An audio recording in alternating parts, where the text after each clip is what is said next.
Welcome back to Worldview. Now, yesterday we talked with Raja Mohsin. He's the news director of Planet FM 94 in Islamabad, Pakistan. And we were talking a lot about what's been happening with the formation of the new government there and where the country is headed. It was such a fascinating subject, we wanted to put a second segment today. Now, talk a little bit about relations with the West as a result of the killing of bin Laden and the violation of your airspace. What is the relationship like today between the United States and Pakistan? Well, Dennis, what happened was when the election campaign was going on, PTI, which is headed by Imran Khan, he opposed and he said that, we would not accept any drones in our territory. But since PTI has now won in KPK and they are ruling in KPK and all the drones, they are going towards KPK, and Imran Khan is simply quiet about that. Apparently, before getting elected, he was talking about drones to be stopped, and now we do not hear anything from him. Maybe that's because of his illness, because he fell off the stage, which was 16 feet high. But at the same time, somebody from his party should give some kind of review on to what they think about the drones, or whether they will be talking to the US government about that. On the same time, PMLN chief Nawaz Sharif had talked about drones being stopped in KPK and the FATA area, which is Waziristan, the North and the South Waziristan. But apparently, Nawaz Sharif has given his review about the drone attacks, and he has asked them of stopping this. But I think there needs to be a much more pressure build up on US so that they can stop the drones, because drone is something which they cannot stop. Violation of territory has been done many times in Pakistan, and the government at that time, they did know of what's going on, but they rather prefer to stay quiet, but since it's America and they cannot speak in front of America. But I think since Nawaz Sharif is here, there will be talks. Talk a little bit about the way in which the West has helped to redevelop Pakistan.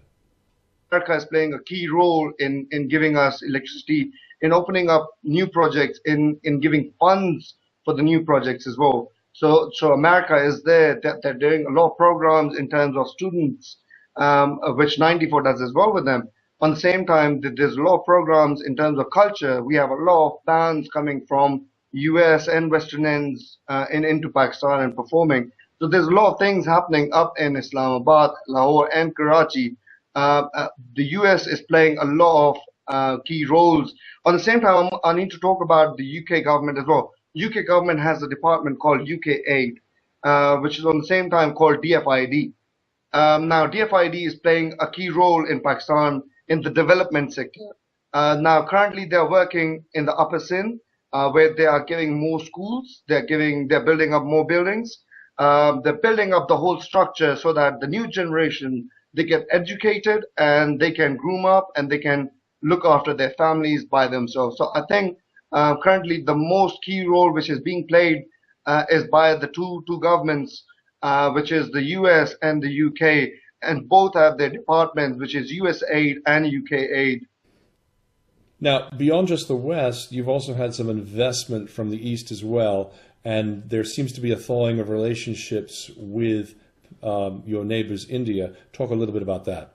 On the same time, the other countries, they are playing key roles as well. For example, Saudi Arabia, they're playing a key role, and they've asked Nawaz Sharif that we will provide you 1-year funds so that you can build up your electricity, or you can finish up the electricity issue. After 1 year, you need to produce your own electricity.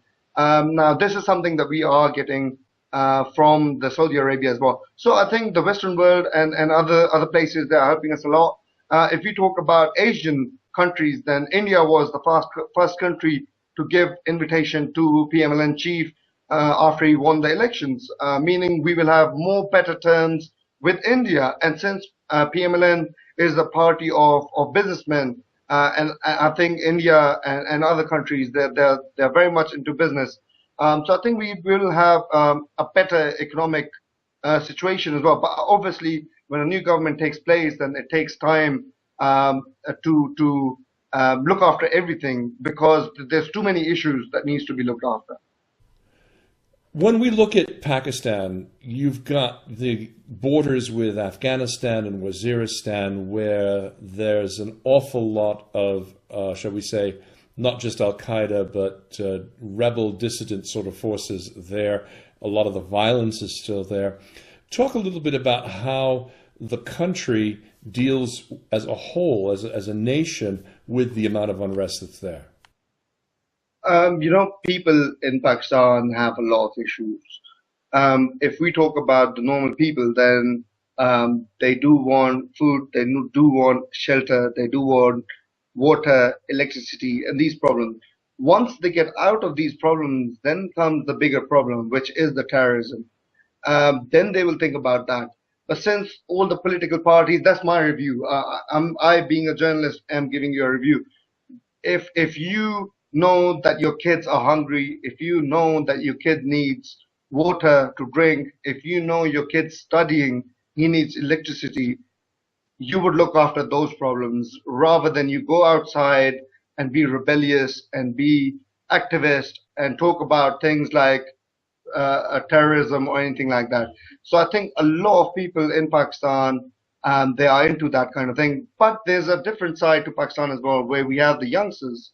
Now, the youngsters who very much are supporting PTI, and we've seen this, that PTI and PMLN has the most votes from the students and from the young lot.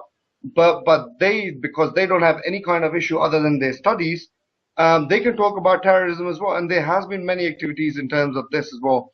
There has been many journalists who have raised their voice, and apparently they have passed away because they were killed by these terrorist organizations. And journalist is something in Pakistan which is very, very insecure person. But that's the thing that we are facing right now. But I guess the government should talk on this level. Now, there's something that one of the leaders from Fata area, apparently is the leader of that place, chief of Mandan tribe, talked to me, and he said, you know, how you can finish up the terrorism and control your borders. And I was like, how? And he said, you know, give the powers to the maliks, the chiefs of those areas. Once they have the power, they have the backing of the government, they can control those people, because these people, they belong, they grew up in that place. And if the chief says you're not supposed to do that, they won't. But apparently army is taken over those places. Army do not give the rights. The government do not give them the rights. Apparently there's unrest. The army can only talk about guns, killing them. But these chiefs, they can actually talk to them and make them quiet. Well, it sounds like a fascinating place and situation to be looking at. I want to thank you, Raja, for taking the time to join us here in these two segments. We've really enjoyed learning a little bit more about what's been going on in your country. Yeah, sure, man. We've been speaking with Raja Mohsin. He's the radio station director for Planet 94 FM in Islamabad, Pakistan, here on Worldview with Denis Campbell. We'll be back after this.